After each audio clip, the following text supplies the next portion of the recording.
сабағымыздың бастамасы туралы өзіңізге күшті көмектесіп алайық, иә? Қазір сіздерге күшті дайындалып кетіп қараймыз. Мынау бізде қорапша, иә? Осының ішінде болған эмоция бар. Осы эмоцияны біз қазір қасайдық та, сіз соны бірімізді көрсетіп жасайтын боламыз. Жақсы ма? Иә. Дайынсыз ба? Иә. Бірінші топтан келе қойыңыз. Келе қойыңыз.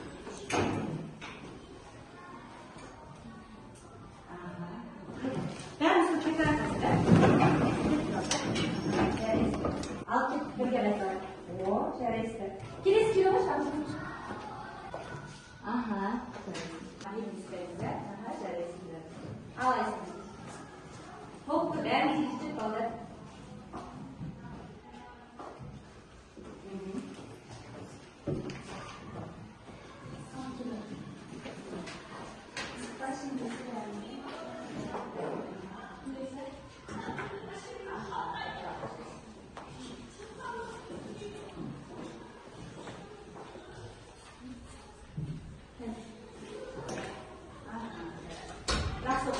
Şimdi bizim bölümümüz bitirişi.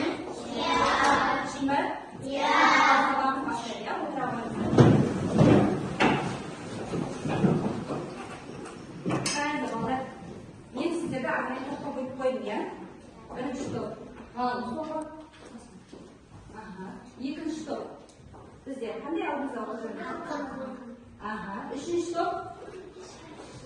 O'sh stoli, ya, oldingizga o'tiramiz. To'rtinchi stol. Endi bolalar, hozir to'xtab жұмыста осылай bir-biriga to'xtasib ishimiz жасайтын bo'lamizmi? Любой bir-birini taqadi. Biz o'tgan taqib qo'yamiz.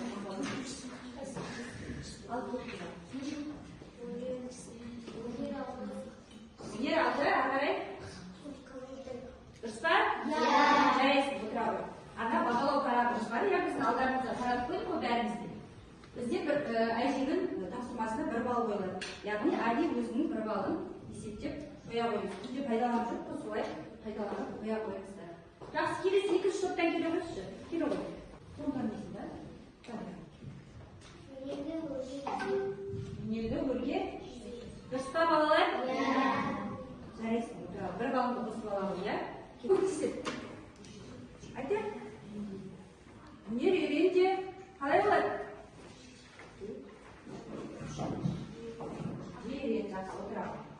Бұл бізде алтын кілт. Бұл алтын кілтпен қазір біз сиқырлы білім кілтін ойынын ойнайтын боламыз, я. Қазір атаның бізге берген тапсырмасы бар екен. Ал балалар бүгінгі жаңа сабақтың тақырыбын сиқырлы білім кілтінен ашайық. Қараңыздар, бізде сиқырлы білім кілтінде неше түрлі сөздер жазылып тұр, я балалар? Оқиықшы. Алым, ойшыл, данышпан, ғұлама. Бұл сөздер бізге не үшін жасап қойған екен? Ағай анықтайды, я? Бізде сиқырлы кілтіміз бар қолымызда, сөздеріміз дайын, я? Қазір ғана ашатын боламыз. Бұл кім? Әл-Фараби. Әбу-Насыр Әл-Фараби жаңа кім? Бізде сиқырлы кілттеріміз бар, ода не сөздер жазып тұр?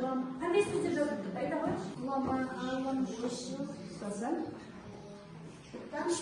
Данышпан. Бізде сиқырлы кілттерімізбен бүгінгі сабағымыздың тақырыбын ашып алдық, я? Сол сөздер, яғни біздің Әбу-Насыр Әл-Фараби кім екенін біліп алдық. Әбу-Насыр Әл-Фараби яғни ғұлама, ғалым, кім? Данышпан, ойшыл. Келесі қараңыздар. Бүгінгі енді біздің тақырыбымыз Әбу-Насыр Әл-Фараби соның өмірінде өткен оқиғасына байланысты жазылған мәтін сағыныш тазы деген тақырыпты өтетін боламыз, я? Енді сол тақырыбымыздың мақсаты біздің бүгінгі мақсатты шешетін. Яғни өз ойымызбен сезімімізді көркем бейнелі сөздер арқылы ойымызды жеткізетін боламыз. Қараңыздар балалар, бізде оқулықтарымызды ашамыз бәріміз. 45-46 бетті ашамыз. Сабағымыздың күнін жазамыз. Дәптерімізді күнін жазамыз. Тақтада бірінде ақпанның 12-сі. Бүгінгі тақырып Әбу-Насыр Әл-Фараби сағыныш тазы.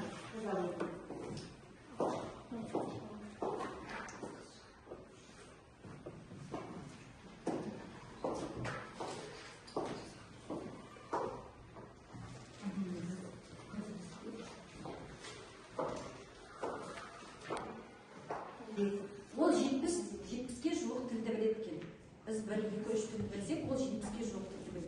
Яғни ол нағыз ойшыл адам, философ адам, оны бізде әлемнің екінші ұстазы деп атап кеткен. Бірінші ұстазы білесіздер ма, балалар? Кім ол? Әлемнің бірінші ұстазы кім? Аристотель. Аристотельден кейінгі бізде екінші ұстазымыз осы Әбу Насыр әл-Фараби. Әбу Насыр әл-Фараби аты әлемге мәшһүр ойшыл, ол философ, математик, физик, астроном, ботаник, лингвист, музыка зерттеуші, бас-аяғы 70-тей тілді меңгерген полиглоттар. Муалим Ассана, яғни әлемнің екінші ұстазы әл-Фарабиге берілген әділетті баға. Ұлы ғалым қазақ топырағында көне отырарда дүниеге келді. Ұшқыр бойында әрі өте зерек бала білім бастауына ерте бас қойды. Отырар кітапханасында оқып тауыстады, білімге сусыны қанбады. Бұлар әрі ғалым, әрі шайыр бабаның жасы 80-нен асқан шағындағы туған еліне деген сағыныш сазы болса керек.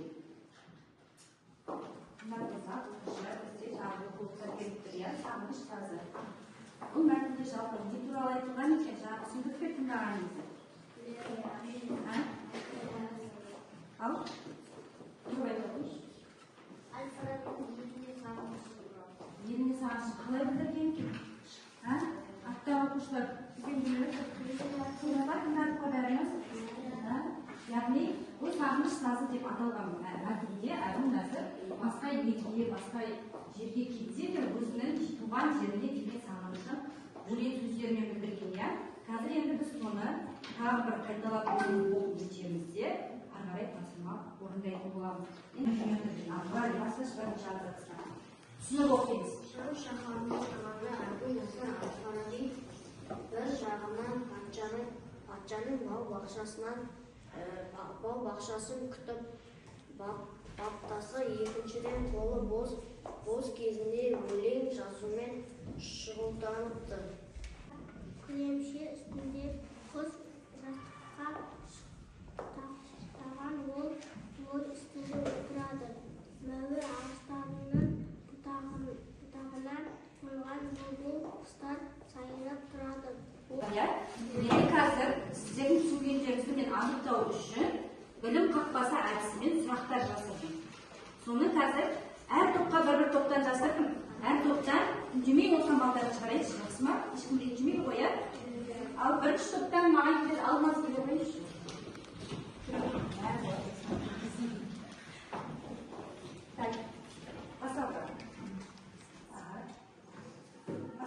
Білім қақпасын ашамыз да ішін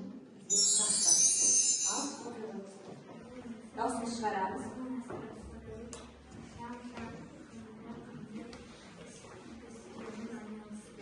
Әбу Насыр әл-Фараби Шам шаһарында қандай істермен айналысты дейді.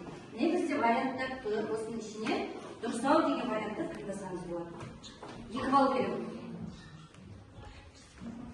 Қайсысы болмайды? Патшаның бау бақшасын күтіп өлең жазды. Дұрыс екен? Мыналар бізде дұрыс болмаса, вақтымыз болады, иә? Алмасын жауабы дұрыс? Иә. Жарайсың Алмас. Екі балл қосып алуға болсын.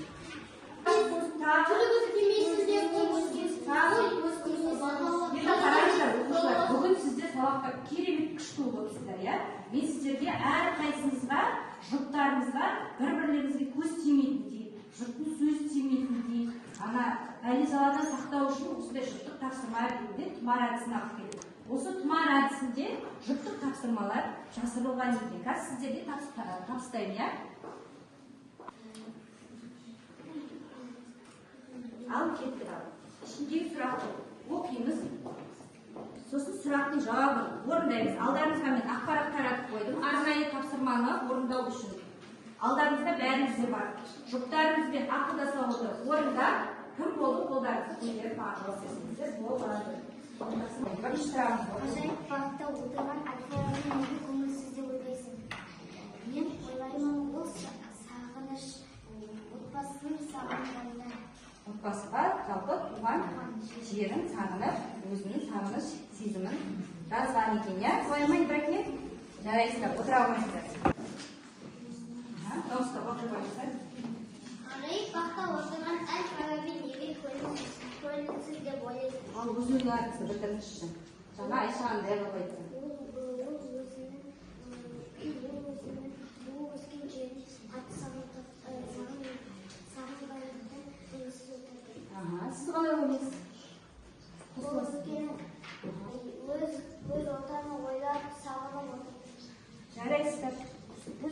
Балдарыңызды қосып аламыздар, иә? Оқушылар бәріміз маған қарайды. Қолымызды қоямыз. Келесі сыртқы тапсырманы болса, жауабымызды тексерейік, иә? Қараңыздар, бақшадағы қауыз жанында тілепше үстінде құс жастыққа шынтақтаған ол ой үстінде отырады. Мәуле ағаштарының бұтағына қонған бұлбұл құстар сайрап тұрады. Ол омырауына түскен салалы сақалын сипап отырып, мына бір жұмақтарды қағаз бетіне түсіріпті дейді. Жаңа ислам оқып кетті, иә бізде? Қараңыздар, осылай да суреттеуге бола ма? Болады, иә? Бұл менің өзімнің ойымдағы суретімді сіздерге түсірдім. Жақсы, енді оқушылар, біздің жаңа сағыныш сазы атты мәтінімізде ғасырларға сиқырлы сөздер бұл. Яғни көне сөздер. Сол сөздердің мағынасын біліп кетейік, иә? Кітапта да бар. Шаһар деген сөзді бізде бұрында қала деп айтатын болған. Қазір қала деп айтатын болған, бұрын шаһар деп пайдаланатын болған сөзді. Ал ынтызарлық деген сөзді сағыныш, құштарлық деген сөзбен ауыстырдық қазір. Үрмет деп отырғанымыз атақ, даңқ, құрмет деген сөздің мағынасын білдірген. Ал шайыр деп отырғанымыз қуып салма, ақыт деген сөздердің мағынасын білдірген екен. Мына сіздерді ұмыт қалмас үшін балалар жерімізге түртіп алайын, иә? Бәріміз жазып, тапсырма қосып шыққан шығармыз, иә? Көрсетіп аламыз ба? Дайынсыздар, онда кетіп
екінші топ бізде қандай? Ақын тобы. Үшінші топ ойшыл тобы, иә? Төртінші топ бізде дана тобы. Ал оқушылар, сіздерге сәл ғана уақыт берейін. Тобымызбен бірлесе отырып, топпен бірлесеміз.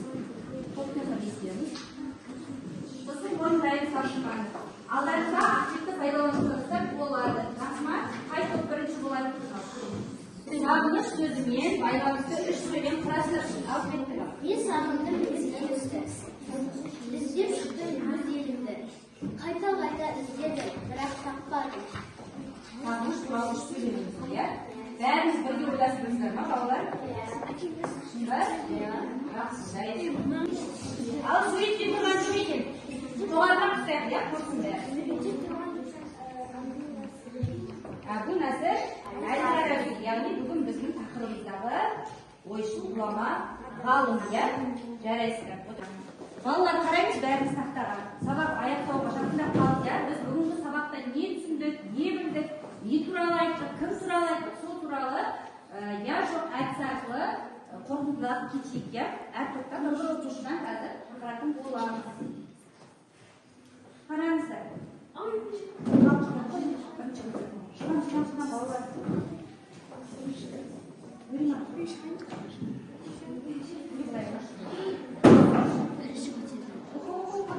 Абу Насыр?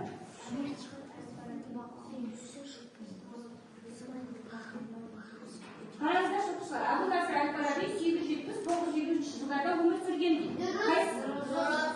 Дұрыс па? Иә.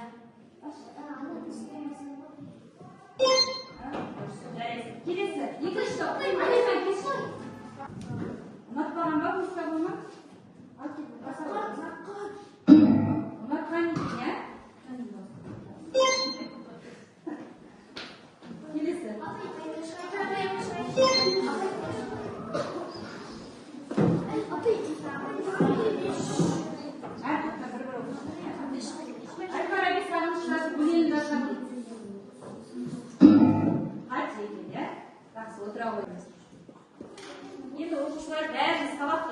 білесіздер? Білсек, жасыл асыпты, сұрақтарыңыз болса сары асыпты, түсінбесеңіздер қызыл асыпты басып Оқушылар осымен сабағын аяқтады. Енді сабақтан бағалауды сөздер жасыл асыпты басамыз. Ал егерде сұрақ болса сары асыпты. Ешкім